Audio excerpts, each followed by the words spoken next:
Alive. Alive and alert on the north side of the dirt. It is your man, D-Real, coming at you with another Be Real with D-Real, where Edutainment explains it. I ain't got no time to beat around the bush. Y'all saw the name of the video, finales and fulfillment. So we're going to get a little bit of both. We're going to get a little bit of both. But before we do that, we need to do what we need to do so we can do what we want to do. Comment, like, subscribe, and share the Be Real with D-Real page so that when new material comes out, you get it. If you digging what a brother shoveling, put some dirt in my bucket, comment, like, subscribe, and share. Why? Because edutainment is what I do. And so I could keep on edutaining. And I'm going to keep on edutaining with a little ditty. Ditty. That we call Black Panther number 10. Black Panther number 10. The final issue on the Ewing run. Okay? Let's see if we're going to cover everything we need to cover. Do we got a new villain? Oh, hell yeah. We got kivu'ma. And this is what kivu'ma is talking about. I can't wait to kill you because I hated your granddaddy and I hate y'all people and I think you a weak king, so I'm going to kill you. That's what he wants to do. He wants to kill T'Challa. Duh. That makes him a nice villain. And he's a Nakula, which is a demon that steals souls. And all of those eyeballs, I am to assume, represent souls. Maybe, possibly. Besa wants to stay and fight, but T'Challa tells her, nah, step off. I got this. Do you have it, T'Challa? Let's see. Now, the first thing I want to say about this is Ewing started her run off with Black Panther in a new uniform. And she gave us a bonus uniform. T'Challa busts out into his space suit. That's what I'm going to call it.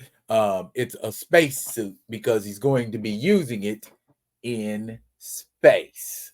Also, quick recap for those that wasn't here for the first 9 issues. Well, not all 9 of them, but just the last 2. T'Challa and Besa discovered that Baba Nakisu was working with Monet's daddy,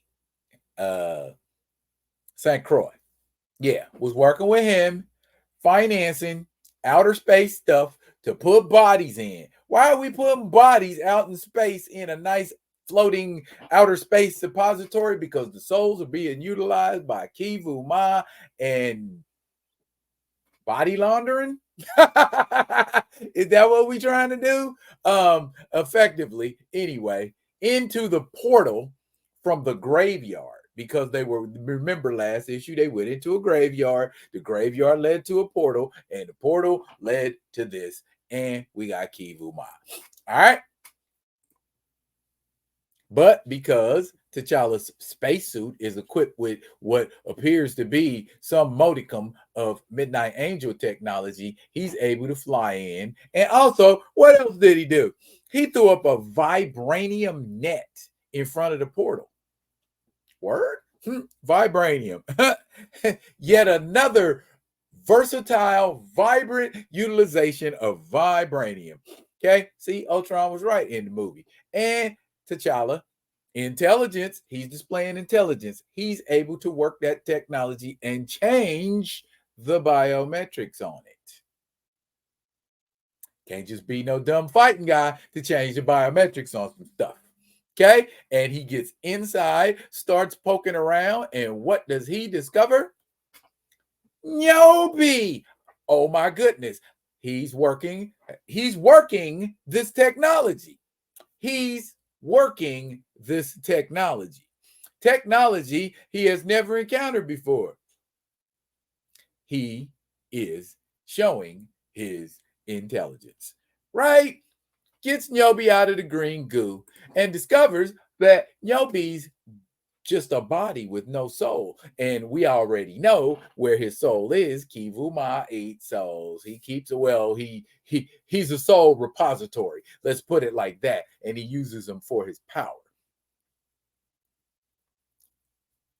T'Challa knows that's a little more than he can handle with his suit.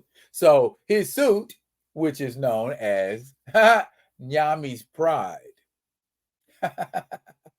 I like anybody who loves that reference.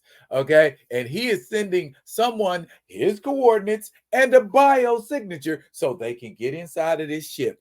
Who he can't send no calls to Bernie Zana because they detect them.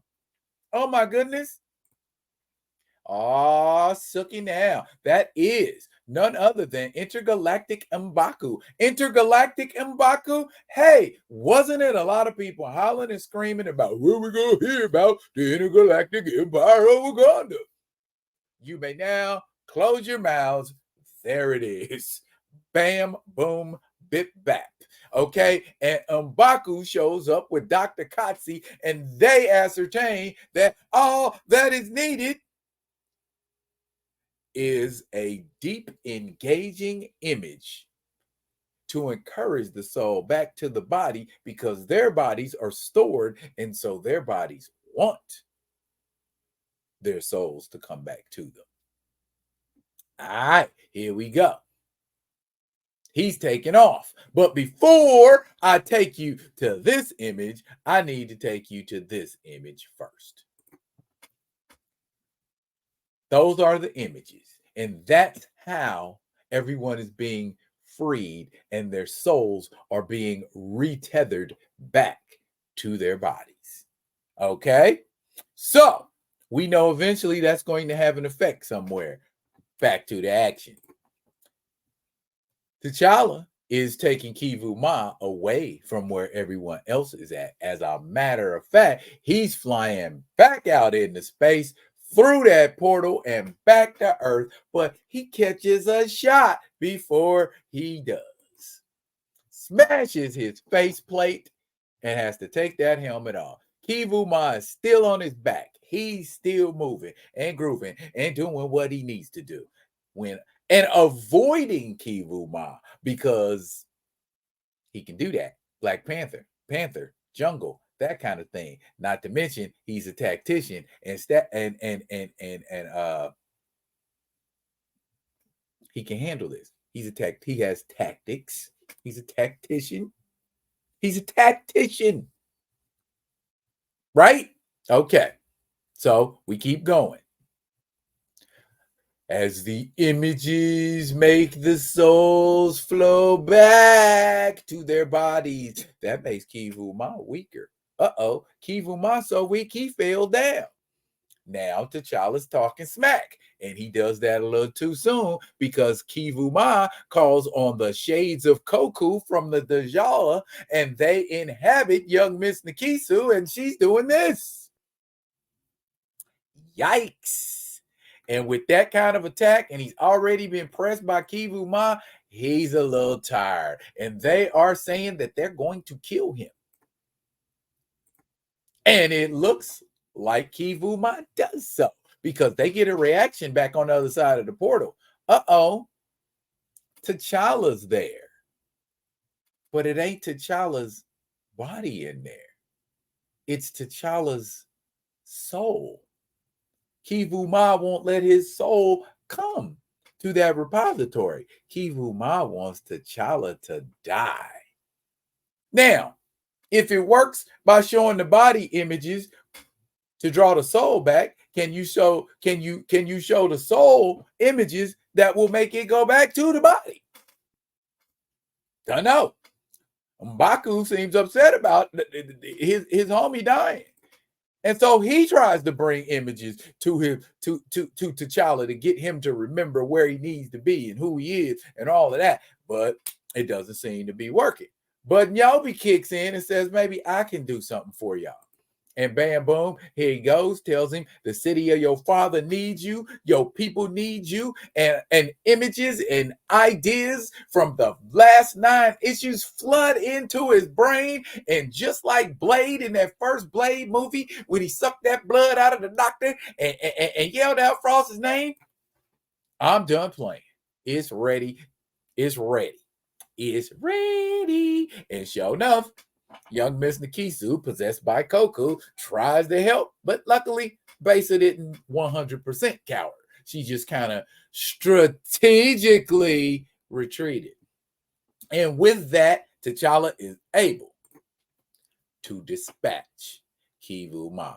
And with kivu'ma being dispatched, that means all of the souls can freely return to the bodies. The bodies can get sent through the portal, and everybody lives happily ever after.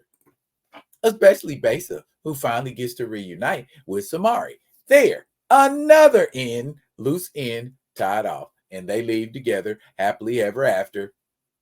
Nice, neat little bow on it. Things we need to know. T'Challa don't really feel like he needs to stay in the BT anymore because he sees that they are pretty darn united in their cause, and says Besa can succeed him as the BT's protector. Where's he going? My man said he's headed to Burning Zana. What? He's headed to Burning Zana. Does that mean, because he was banished, right? He was banished, right? And he's heading back? What could that possibly mean? We're going to leave that loose ended because this is the last issue and we ain't going to get to find out. At least not right now. T'Challa bids goodbye to the BT, and specifically to Niobe. And that, ladies and gentlemen, is the ever-loving end of Eve Ewing's Black Panther run. And with that, it did what it was supposed to do, y'all. Okay? We got to see everything that is Black Panther showcased. So we can't say Eve Ewing's run was meh, it was blah. Oh, the pacing. Is it pacing or patience? Y'all tell me.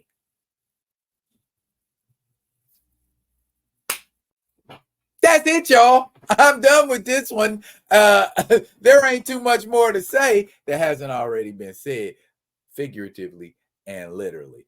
I love all of y'all, and I pray that only the good things in the world come to you. And that's it for now. I'll be coming at you with another one of them other ones. And until I do, y'all, be good. Be good to each other.